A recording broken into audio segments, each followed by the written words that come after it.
or late yesterday, and a South African was saying this. He said that, okay, you're saying foreigners are bringing in drugs that are corrupting the people.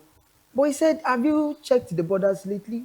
That it's difficult to bring these things in, meaning that their government, he was alleging that their government knows about the importation or the, smuggling of these products in. That's aside. More than anything, if the people are misbehaving, what has been the response of the South African government as a responsible government that is also dedicated to the promotion of inter-African solidarity and peace in the African continent? What has been their role in aiding this? They were silent. Election is and here. It's not the first time that we are saying xenophobia. It happened, I think, in the early between 2003 and 2026, right? We've had xenophobic case of almost 6, and in every single time it is often targeted at Nigerians. That is a fact. The numbers are there. Check it. Prove me wrong. Do you understand? The numbers are there. But I think sometimes Nigeria overplays their big brother role to think that we can accommodate a lot of people. Remember, during this World Cup qualifier, Sudan came to play in Nigeria. We keep them in 5-star hotel, give them luxury, give them everything. We are lovely people. We went back to the same Sudan. They kept us at the airport for 2 days. No security, nothing. They left the players at the airport for 2 days. Professional players, big boys, Osimhen, Boniface, they were sleeping on their boxes. At the end of the day, we reported the matter, and they deducted the 3 points from them, because that's how Nigerians are being treated. But you know, they say, Yoruba say, you cannot sell your family cheap and expect the people to buy you expensive. Oh, le tebi e lokpo. Because the other people are looking at how the government are even treating us ourselves inside here. They are looking at human rights abuses. They are looking at police brutality. They are looking at abduction. They are reading in the newspaper that 33 days after, 2-year-olds, 4-year-olds, 16-year-olds have been abducted. 34, 33 days after, they've not been rescued. So they look at the way you treat yourself from inside. That's the response they are giving outside.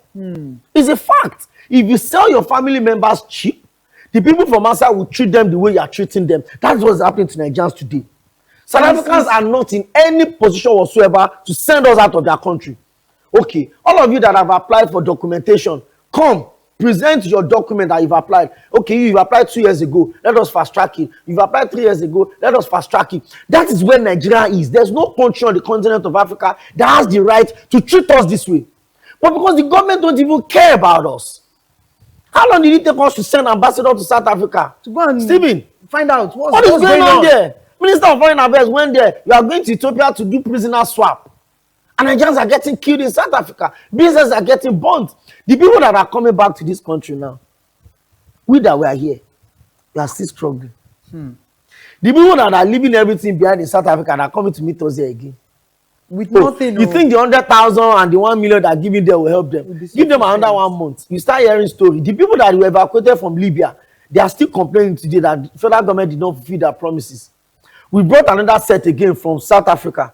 Who knows which country will send us out next? Maybe it's Senegal. Maybe it's Egypt. Maybe it's Morocco. Maybe it's even Ghana here that will send us out. Because the government have not acted. I strongly believe that we need to get it right internally, just like you said. I believe we need to get it right internally, right? And then we can now forge ahead to say, because looking at it, the representation is not so there. Despite our contribution, despite our talent, despite our resources, human and natural resources, right? I believe there's so much, and I can't blame people when people are saying that, you know what, we are asking the government to do X, Y, Z within this time frame. Because people will talk, people should talk, because everything can't go on like this, right? Internally, we are not getting the value, the deliverables of democracy, of having a government, and externally, it's even worse. On a norm. Because who is coming to save you? On a norm, Stephen, if you are comfortable in your country, what is taking you to South Africa? That's the question I ask. If Nigerians I want love to ever people. migrate from this country, I will ask myself that what will take me to Egypt? What will take me to Morocco? What will make I'm coming? The What will make me pyramids. leave Nigeria and go to Libya? What will make me leave Nigeria and say I'm relocating to Gabon? Experience. What are you going to experience there? Culture. Which culture?